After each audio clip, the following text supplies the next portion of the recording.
नौवीं कक्षा की विज्ञान विषय की इस ऑनलाइन क्लास में आप सभी का स्वागत है। मैं हूं Shailesh, PM Shri government senior secondary school Lekhya से। और आज इस अध्याय में हम बात करेंगे ध्वनि के बारे में। इस अध्याय में हम सीखेंगे प्रावर्तन के नियम, प्रतिध्वनि, अनुरणन एवं श्रव्यता का परिचय। चलिए इस अध्याय की शुरुआत करते हैं। अगर कोई गेंद दीवार से टकराकर वापस आती है, उसी प्रकार ध्वनि भी किसी तरल या ठोस से टकराकर वापस आती है। पिछली कक्षाओं में प्रकाश के परावर्तन या रिफ्लेक्शन ऑफ लाइट के बारे में पढ़ा। वहां पे हम देखते थे कि कोई भी जो किरण, प्रकाश की किरण आती है, उसको हम आपतित किरण कहते हैं। और इस तरीके से जब वो सतह से टकरा कर वापिस चली जाती है उसी माध्यम में, उसको हमने परावर्तित किरण कहा था। और वहां पे हमने कुछ नियम भी पढ़े थे प्रकाश के परावर्तन के। क्या वो प्रकाश के परावर्तन के नियम ध्वनि के ऊपर भी लागू होंगे? चलिए देखते हैं। प्रकाश की तरह ध्वनि भी परावर्तन के नियम को फॉलो करती है। आइए इसे एक क्रियाकलाप द्वारा समझते हैं। जो आपको इस चित्र में दिखाई दे रहे हैं, ऐसे लीजिए। पाइप बीच में से खोखले होते हैं जिसमें से हवा आर पार निकल सकती है।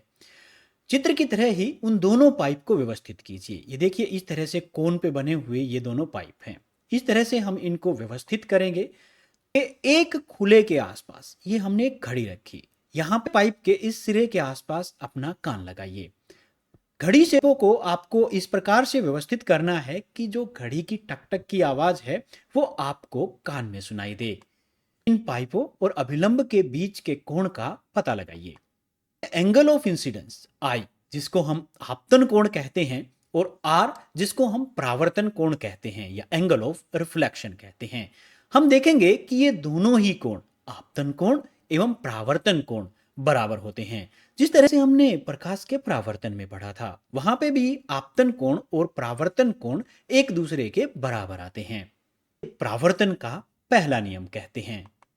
साथ ही आपतित किरण, परावर्तित किरण और आपतन बिंदु पर अभिलंब, ये सारे एक ही तल में होते हैं, जिसे परावर्तन का दूसरा नियम कहते हैं।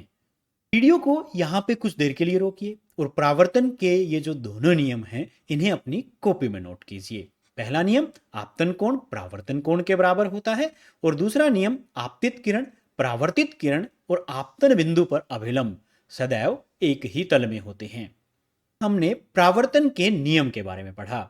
चलिए अब प्रतिध्वनि के बारे में पढ़ते हैं। भी पढ़ा कि प्रकाश की तरह ही ध्वनि भी परावर्तित होती है, वो सतह से टकराकर वापस आती है। कभी अनुभव किया है कि जब हम ताली बजाते हैं या चिल्लाते हैं तो हमें हमारी ही ध्वनि दोबारा सुनाई देती है। किसी एक पहाड़ के पास खड़े होकर चिल्लाइए तो आपको आपकी ही ध्वनि कुछ देर बाद दोबारा सुनाई देगी, जैसे हेलो हेलो। ये जो ध्वनि हमें दोबारा सुनाई देती है, इसे ही प्रतिध्वनि या इको कहते हैं। पर क्या हमें हर जगह प्रतिध्वनि सुनाई देती है? हमें हर जगह प्रतिध्वनि सुनाई नहीं देती। इको की कुछ शर्तें होती हैं, आइए उन्हें जानते हैं। ध्वनि या इको को सुनने के लिए मूल ध्वनि तथा परावर्तित ध्वनि के बीच में कम से कम 0.1 सेकंड का समय अंतराल होना चाहिए। यहां से खड़े होकर अगर हम बोलते हैं तो हमारी ध्वनि टकरा के, ये कोई सतह आप देख सकते हैं, इससे टकरा के वापिस आती है, जिसे हम रिफ्लेक्टेड साउंड या परावर्तित ध्वनि कहते हैं। इसके बीच में और जो मूल ध्वनि हमारी है, इसके बीच में 0.1 सेकंड का अंतर होना चाहिए। इसलिए होता है क्योंकि हमारे दिमाग के अंदर ध्वनि की संवेदना 0.1 सेकंड के लिए बनी रहती है। अगर ध्वनि 0.1 सेकंड से पहले दिमाग तक आ जाती है तो वह उसे अलग नहीं पहचान पाएगा, और इस कारण से हमें दूसरी ध्वनि सुनाई नहीं देगी, अर्थात हमें इको सुनाई नहीं देगी। को या प्रतिध्वनि के लिए इन शर्तों को हम समझने का प्रयास करते हैं। दिए हुए ताप पर 22 डिग्री सेल्सियस पर ध्वनि की चाल 344 मीटर प्रति सेकंड मान लें तो ध्वनि का दीवार तक जाने और टकरा कर वापिस आने में कम से कम 0.1 सेकंड का समय लगना चाहिए। मान लीजिए जो ध्वनि उत्पन्न करता है, आप यहाँ पे खड़े हैं, उससे परावर्तक तल, ये परावर्तक तल हम मान लेते हैं, इनके बीच की दूरी s है। अब ध्वनि को यहां तक जाने और वापिस आने के लिए जो कुल दूरी तय करनी पड़ेगी वो 2s हो जाएगी, क्योंकि एस जाने में और एस वापस आने में लगेगा।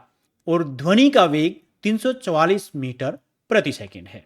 अब यहां हमारे पास समय है, दूरी है और चाल भी है।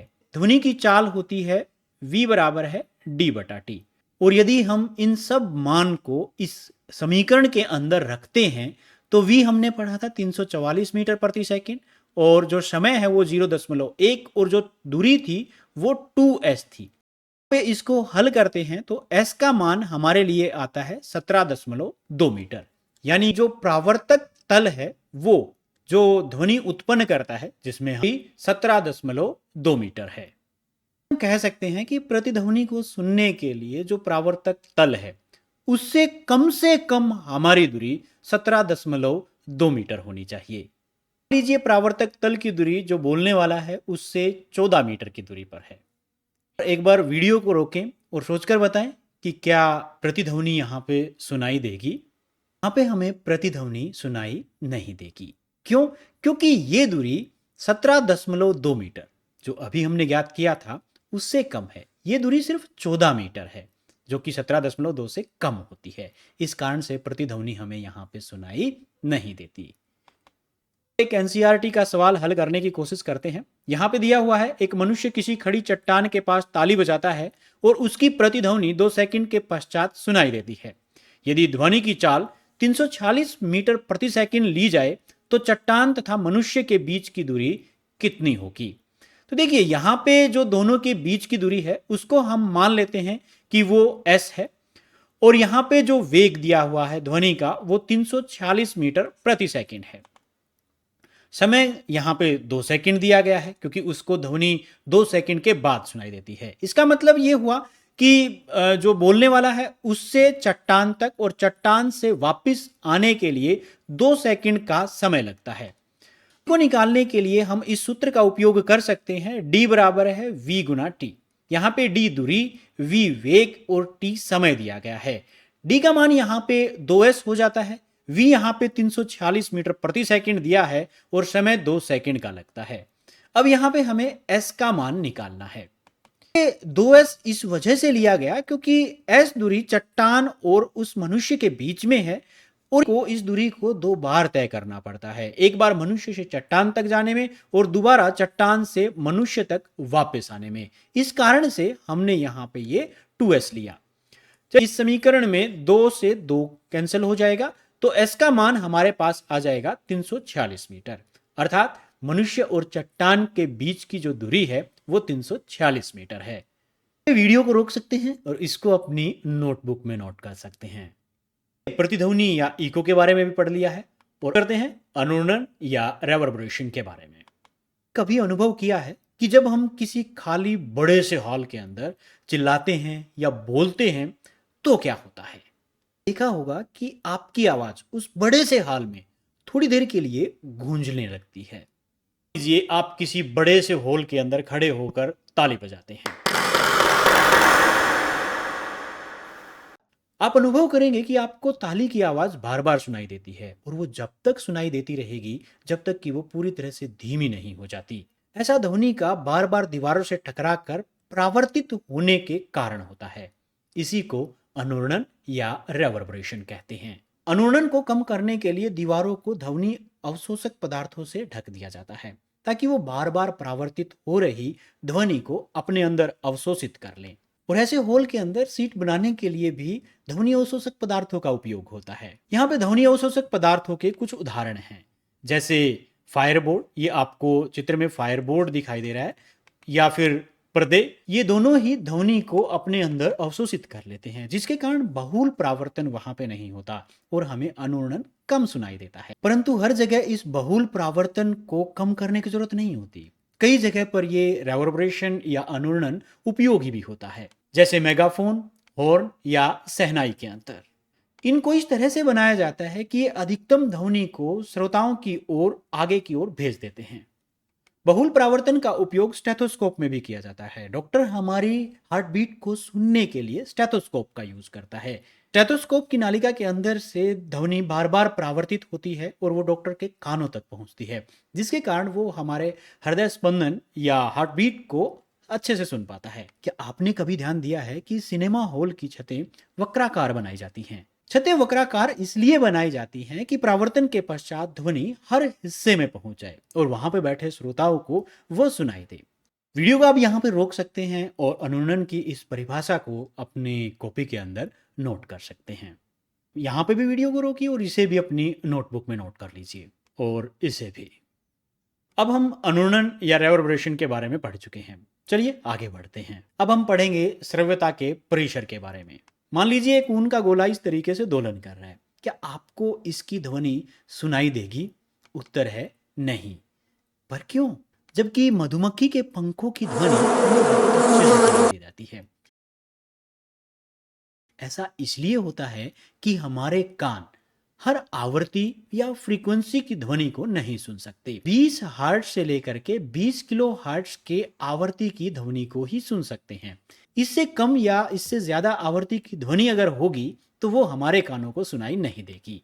जबकि 5 साल से छोटे बच्चे जानवर जैसे कि कुत्ता 25 किलो हर्ट्ज तक की आवृत्ति को सुन सकते हैं। हम लोग जो ध्वनि सुन पाते हैं जैसे मधुमक्खी के पंखों की, आपस में बातचीत करने की, संगीत आदि, ये सारी ध्वनि 20 हर्ट्ज से 20 किलो हर्ट्ज के बीच में होती हैं। यहाँ पे 20 हर्ट्ज से कम आवृत्ति वाली ध्वनि को हम अश्रव्य ध्वनि या इंफ्रासाउंड कहते हैं। यदि हम 20 हर्ट्ज से कम फ्रीक्वेंसी की अश्रव्य ध्वनि को सुन पाते तो जो गोला दोलन करता है उसकी ध्वनि को भी हम सुन पाते। परंतु गैंडा 5 हर्ट्ज तक की फ्रीक्वेंसी का उपयोग करके एक दूसरे के साथ संपर्क स्थापित करते हैं। व्हेल और हाथी भी अश्रव्य ध्वनि को उत्पन्न कर पाते हैं। और जब भी भूकंप आने वाला होता है तो कुछ जानवर पहले से सतर्क हो जाते हैं, जैसे कि कुत्ता आदि पहले ही शोर मचाने लगते हैं। क्यों? क्योंकि भूकंप एक अश्रव्य ध्वनि उत्पन्न करता है जिसको कुछ जानवर महसूस कर पाते हैं और उन्हें पहले से पता चल जाता है कि भूकंप आने वाला है। और 20 किलो हर्ट्ज से ज्यादा आवृत्ति की ध्वनि को प्राध्वनि या अल्ट्रासाउंड कहते हैं। कुछ जानवर जैसे कि डॉल्फिन, चमगादड़ आदि प्राध्वनि उत्पन्न कर पाते हैं। कुछ पतंग प्राध्वनि को सुन पाते हैं जिससे उन्हें पता चल जाता है कि कोई चमगादड़ उनके आसपास है, क्योंकि चमगादड़ प्राध्वनि उत्पन्न करते हैं और इस प्रकार वो अपने आप को चमगादड़ का शिकार बनने से बचा लेते हैं और इस तरीके से उनकी जान बच जाती है।